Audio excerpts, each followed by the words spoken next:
दोस्तों, बहुत समय से मेरे मन में एक सवाल कह लो या विचार या दुख कहीं भीतर किसी कोने में दबा पड़ा था।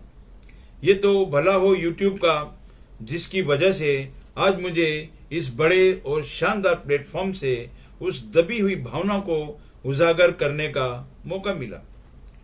मुझे बहुत दुख के साथ कहना पड़ रहा है कि हमारे यहाँ औलाद के द्वारा अपने माता पिता के पैसे और शक्ति यानी पावर का दुरुपयोग करने की प्रथा का प्रचलन है। बात शुरू करते हैं स्वर्गीय संजय गांधी से, जिन्होंने तत्कालीन प्रधानमंत्री स्वर्गीय श्रीमती इंदिरा गांधी, जो कि उनकी माताश्री भी थी, उनकी पोजीशन और पावर का दुरुपयोग करने की कोशिश की थी। जब इंदिरा गांधी जी ने 20 सूत्री कार्यक्रम को लागू किया तो संजय गांधी ने भी अपने 5 सूत्री कार्यक्रम की घोषणा कर दी। वह एक तरह से पैरेलल गवर्नमेंट चलाने की फिराक में थे। आप लोगों को नसबंदी का काला इतिहास तो याद होगा, जिसने हजारों अविवाहित लोगों की जिंदगियों को तबाह कर दिया था, यानी जिनकी शादियां भी नहीं हुई थी और उनकी नसबंदी कर दी गई थी। इन घटनाओं से देश में त्राही त्राही मच गई थी। यह सब संजय गांधी के दिमाग की खुराफात थी। मैं यहाँ पर नसबंदी के खिलाफ नहीं हूँ, बल्कि उस कानून को जिस गलत तरीके से लागू करने की कोशिश की गई वह बहुत ही गलत था। डिटेल में जाऊंगा तो वीडियो काफी लंबा हो जाएगा, इसलिए इतना ही कहता हूँ कि भला हो श्रीमती इंदिरा गांधी जी का, जिसने वक्त रहते हालात संभाल लिए। आप लोगों ने जेसिका लाल मर्डर केस के बारे में तो सुना ही होगा कि कैसे मनोज शर्मा, जो कि तत्कालीन यूनियन मिनिस्टर विनोद शर्मा के बेटे थे, बहुत सारे लोगों के सामने एक इनोसेंट लड़की के सर में गोली सिर्फ इस बात पे मार दी गई कि उसने पार्टी के नियम के तहत जो है उनको 12 बजने के बाद ड्रिंक सर्व नहीं की। और कैसे लखीमपुर में मंत्री के बेटे ने इनोसेंट शांतिपूर्वक धरने पे बैठे हुए किसानों पर गाड़ी चढ़ाकर उन्हें कुचल दिया, जिससे कई लोगों की मौत हो गई थी। यहाँ पर मैं किसी भी घटना के बारे में डिटेल में नहीं जाना चाहता हूँ, क्योंकि हर घटना पर एक वीडियो बन सकती है। मैं सिर्फ उस विकृत मानसिकता को हाईलाइट या उजागर करना चाहता हूँ जो इन सब घटनाओं के पीछे काम कर रही थी। क्या आप लोगों को नहीं लगता कि संजय गांधी हो या मनोज शर्मा हो या आशीष मिश्रा हो, इन सब किरदारों के दिमाग में कहीं ना कहीं अपने माता पिता के पैसे और पावर का नशा था, जिसका उन लोगों ने दुरुपयोग किया और नतीजा आप लोगों के सामने है।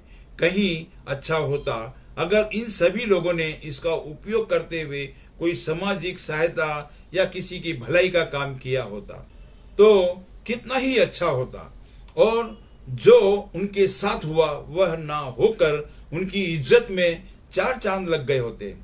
अब मैं दूसरे कुछ और भी एग्जाम्पल देना चाहूंगा कि किसी रसूखदार माँ बाप की बिगड़ेल औलाद को अगर ट्रैफिक सिग्नल पर किसी गलती के लिए अगर रोक दिया जाए या किसी गलती की वजह से उनको पुलिस स्टेशन जाना पड़े, तो उन पुलिस वालों को उनके द्वारा अपने माँ बाप की रुतबे की धौंस जमाकर डराने की कोशिश करते हुए कि ट्रांसफर करवा दूंगा या सस्पेंड करवा दूंगा, ऐसा होते हुए अक्सर आप लोगों ने देखा और सुना होगा।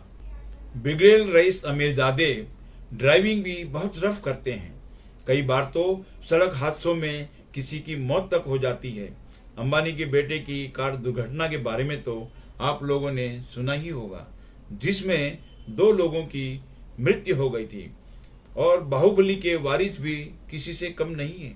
गुरुग्राम के टोल नाका पर एक टोल देने के एक मामूली विवाद पर कर्मचारी की गोली मारकर हत्या कर दी गई थी।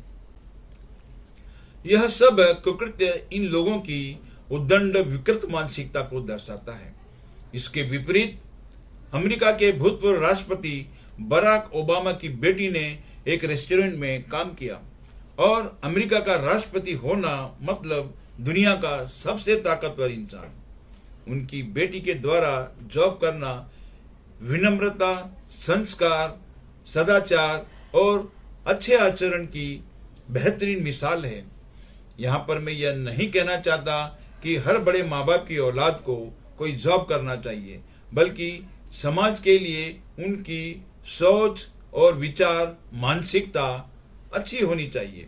मैं यहाँ पर यह बताना चाहता हूँ कि इस विकृत मानसिकता के लिए सिर्फ रसूखदार माँ बाप की औलाद ही जिम्मेदार नहीं है, बल्कि कहीं न कहीं उनके माँ बाप भी जिम्मेदार हैं, क्योंकि बचपन से जिन बच्चों को यह एहसास कराया जाता है कि वे लोग बहुत बड़े माँ बाप की औलाद हैं और उनकी हर गलतियों और उद्दंडताओं को माफ करके उनका हौसला बढ़ाया जाता है, ऐसे बच्चों की मानसिकता ही उद्दंड और विकृत होती है और वे बच्चे समाज के लिए नासूर साबित होते हैं।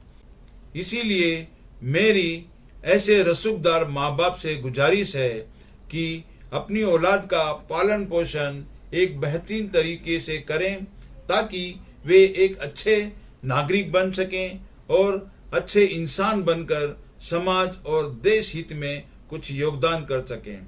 और उनकी औलाद से भी गुजारिश है कि वे लोग अपने माँ बाप के पैसे और पावर के असर से अपने आप को बचा कर रखें और एक अच्छे इंसान बने, ताकि समाज और देश हित के लिए कुछ कर सके। इसी के साथ मैं आप लोगों से विदा लेता हूं। जो लोग चैनल पर नए हैं प्लीज सब्सक्राइब कर लें, बेल आइकन के बटन को भी दबा लें, ताकि आगे भी मेरे नए वीडियो आप लोगों को मिलते रहें। और वीडियो पसंद आया है तो लाइक और कमेंट करें और शेयर करना ना भूलें। जय हिंद।